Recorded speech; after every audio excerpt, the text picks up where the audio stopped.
In the ancient world of Rome, power and desire intertwined in ways that might surprise you.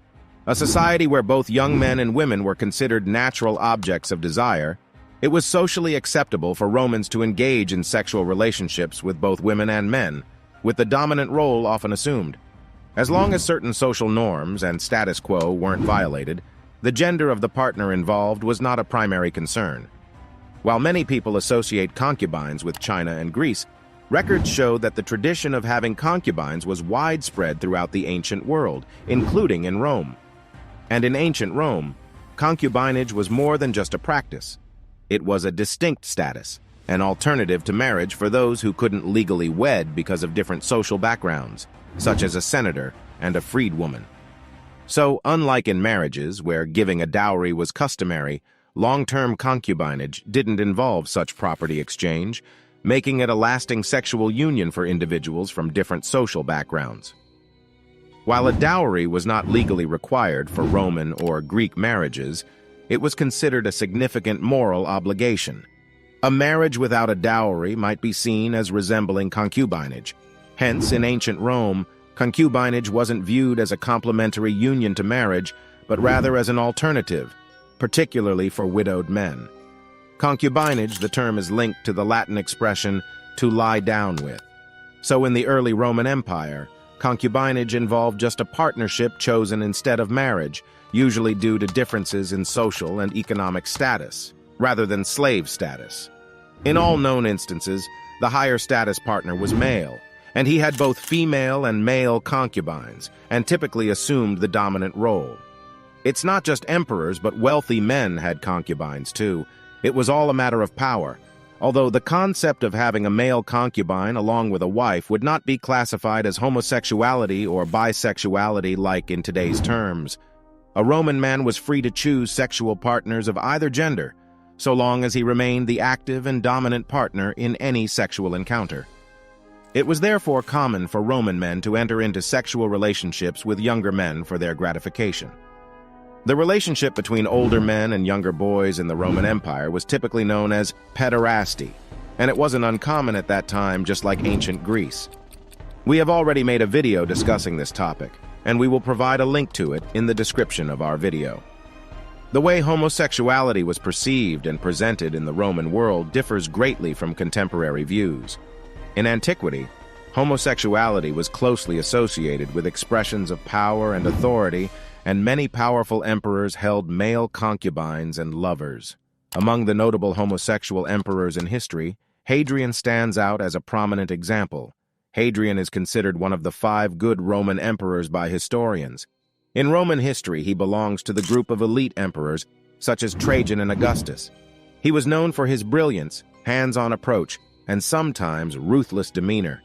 Hadrian was incredibly active as an emperor, traveling extensively throughout the entire empire, even beyond Rome, initiating infrastructure projects and addressing various issues. Unlike his predecessors who saw the empire as Italy ruling the world, Hadrian perceived it as one unified empire, comprising diverse cultures and religions. He endeavored to transform Rome into a cosmopolitan metropolis, but unfortunately, many of his reforms were reversed after his death. He happened to be homosexual as well. He had no interest in women and found companionship only in the company of other men. Although he had a wife, their relationship was more that of an advisor and ally, without any intimate involvement. As Roman sexual mores were the epitome of what we would now call a double standard, Hadrian became a real-time example of that. Sabina, his wife, looked elsewhere for peace and love, and one of Sabina's lovers was Roman historian Suetonius. But something weird happened, and Hadrian expelled him from the court for solacing his wife. Today, Suetonius's writings are a source of information about the Roman emperors, while it was common for the Roman emperors to have male lovers. Hadrian was unique in making it clear he was gay. During a visit to Egypt, Hadrian met a young man named Antinous, with whom he fell deeply in love. In AD 130, Antinous drowned in the river Nile, and Hadrian was devastated. Some ancient texts said that Hadrian wept for him like a woman. Hadrian mourned Antinous' death intensely and publicly, rather than in private as was custom. Statues of Antinous were built throughout Hadrian's empire. He was deified, worshipped as a god, and a new city named Antinopolis was founded near the site of his death. The Senate held the power to deify emperors, determining whether an individual could be regarded as a god. By taking matters into his own hands and deifying Antinous without Senate approval, Hadrian stirred up significant conflict with the Senate, leading to tensions throughout his reign. Another example is Julius Caesar, a prominent leader of ancient Rome who played a crucial role in transforming what would later be recognized as the Roman Empire. During his youth, Julius Caesar, a handsome Roman officer, developed a remarkably close relationship with King Nicomedes of Bithynia. Since the king had no living sons and was rumored to be homosexual, speculations started to circulate. When the elderly ruler passed away and bequeathed his entire kingdom to Rome, it created a sensation, serving as powerful propaganda for Caesar's many enemies and competitors. The story is quite amusing because Caesar was an incredibly sexually active man, so promiscuous that it's a wonder he had time for battles or writing books. It's one of the reasons why many fellow senators despised him, as he had affairs with and even impregnated their wives. With such actions, it's safe to say he was very much interested in women. While we can't completely dismiss the possibility of bisexuality, there is clear evidence that he was not homosexual. Indeed, the Roman perspective on homosexuality differed significantly from our modern understanding. Caesar's enemies mockingly referred to him as the Queen of Bithynia, insinuating that he played a passive role in his relationship with the Eastern ruler, suggesting that the king had somehow feminized the Roman soldier by making him assume a woman's role in their intimate encounters. Interestingly, if Caesar had been the dominant partner, it would have been regarded as a display of strong and assertive masculinity, something akin to Big D energy in contemporary terms. However, if he were perceived as being submissive to the king, it was seen as a sign of weakness and inferiority. So, Caesar's political enemies targeted him not for engaging in a sexual relationship with a man, but for being perceived as the submissive partner with another man, implying he was dominated and humiliated. This proved to be a straightforward and effective attack against him.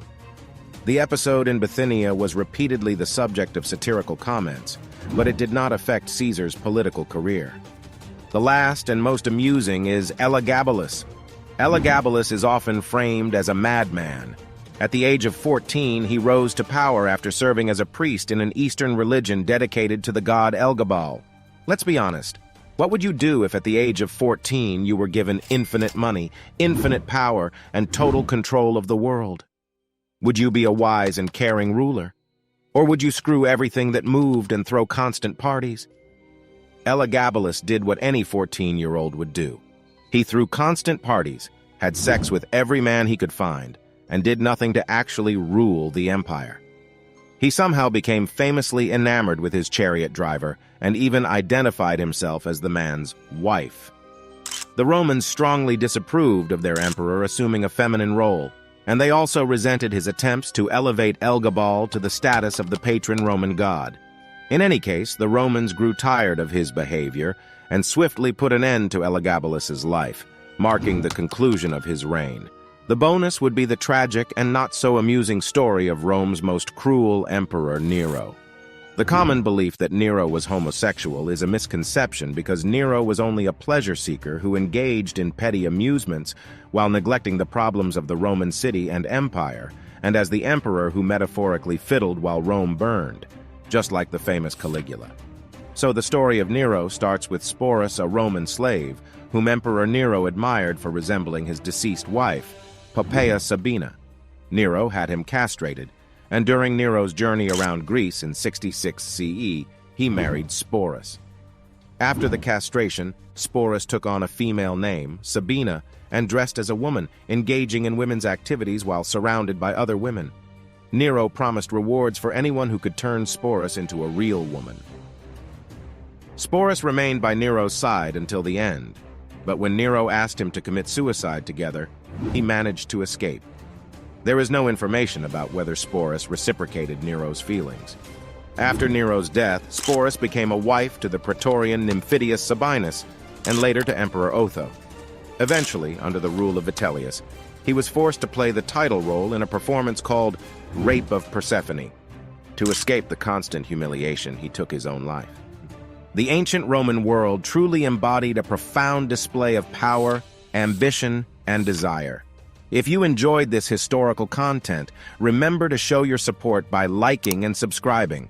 Don't forget to hit the notification bell so you won't miss any future videos. Thank you for tuning in.